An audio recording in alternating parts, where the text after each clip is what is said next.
Hi అండి, నేను మీ doctor Vineela, consultant obstetric and gynaecologist, Medivalley multi speciality hospital, Hanuman junction. Last వీడియోలో మనం తెల్లబట్ట వైట్ డిశ్చార్జ్ గురించి మాట్లాడుకున్నాము.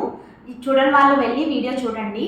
ప్లస్ ఏంటి అంటే వీడియో లాస్ట్లో నేను ఒక టెస్ట్ గురించి మాట్లాడాను. ఆ టెస్ట్ ఏందో ఈరోజు మనం మాట్లాడుకుందాం. ఏంటి అంటే పాప్స్మియర్. దాంట్లో 3 టైప్స్ ఉంటాయి. కన్వెన్షనల్ పాప్స్మియర్ టెస్ట్ అని అంటాము, liquid base cytology, co testing, HPV DNA co testing. Conventional pap smear test గురించి మాట్లాడుకుందాము. ఇది ఏంటంటే 20 years దాటిన ప్రతి ఒక్క సెక్షువల్లీ యాక్టివ్ ఫీమేల్ కంపల్సరీ చేయించుకోవాల్సిన టెస్ట్.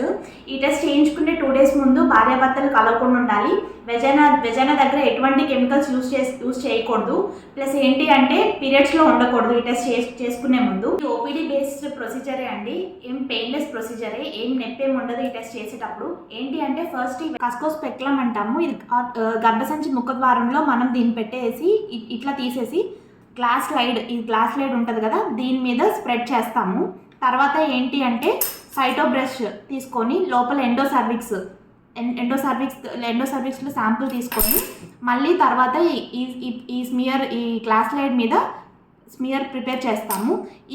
మనం తీసిన శాంపుల్ ల్యాబ్ టెస్ట్కి పంపిస్తాము. వాళ్ళు ఏం చేస్తారంటే మైక్రోస్కోపీ ద్వారా చూసి అది అంటే ఏమైనా ఇన్ఫెక్షన్ ఉందా, లేకపోతే క్యాన్సర్ వచ్చే లక్షణాలు ఏమైనా ఉన్నాయా అనేది మనకి రిపోర్ట్ 1 or 2 daysలో రిపోర్ట్ ఇస్తారు. ఈ టెస్ట్ రిపోర్ట్ నార్మల్ వస్తే ఎవ్రీ 3 yearsకి ఈ టెస్ట్ రిపీట్ చేసుకుంటూ ఉండాలి. ప్లస్ ఏంటి అంటే పీరియడ్స్ ఆగిపోయే ముందు అంటే మెనోపాజ్ స్టేజ్లో ఈ 3 రిపోర్ట్స్ నార్మల్ వచ్చాయంటే మీకు ఫ్యూచర్లో సర్వైకల్ క్యాన్సర్ 99.9% రాదు. ఒకవేళ ఈ టెస్ట్ నార్మల్ రాకపోతే వెంటనే మీ గైనకాలజిస్ట్ని కన్సల్ట్ అయ్యి ఈ సర్వైకల్ క్యాన్సర్ని మనం ప్రివెంట్ చేసుకోవడానికి ముందు నుంచే మనం ట్రీట్మెంట్ తీసుకుంటే ఫ్యూచర్లో మనకి సర్వైకల్ క్యాన్సర్ రేట్ అనేది తగ్గుతూ ఉంటుంది.